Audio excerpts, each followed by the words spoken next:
احسن اللہ علیکم۔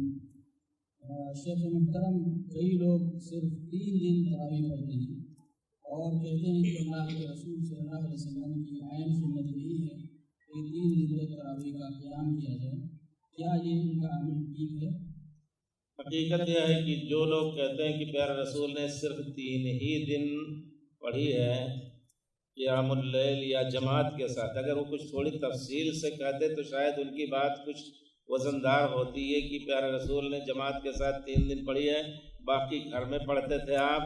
اگر اس طرح کی بات کرتے تو ایسی بات کہنے والے ملے، لیکن جو لوگ کہتے ہیں کہ نہیں 3 ہی دن تراویح ہے تو بیچارے کیا جواب دیں گے اس حدیث رسول کا؟ من قام رمضان، پورے رمضان کا ذکر ہے اس میں قیام اللیل کرنے کا۔ پھر اس کے بعد دین سمجھنے کے لیے صحابہ کے عمل کو دیکھنا ہے۔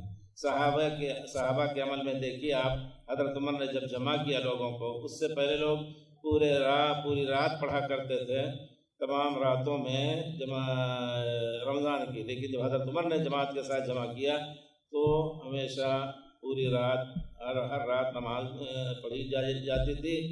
ایک چیز کا ذکر یہ بھی آیا کہ آخر عشرے میں حضرت ابی بن کعب پڑھایا کرتے تھے، لیکن کوئی رات چھوڑی نہیں جاتی تھی۔ تو ہماری گزارش ایسے بھائیوں سے کہ اپنے منمانی یا اپنے ذوق سے دین کو نہ سمجھیں، قرآن اور حدیث کی جو واضح ہدایتیں ہیں اور پھر صحابہ کرام کے فہم کی روشنی میں دین کو سمجھا جا سکتا ہے۔ یقیناً یہ لوگ بہت غلط کر رہے ہیں، اگر لوگوں کو یہ رائے پہنچا کر کے گمراہ کر رہے ہیں تو بہت بڑے گناہگار ہوں گے۔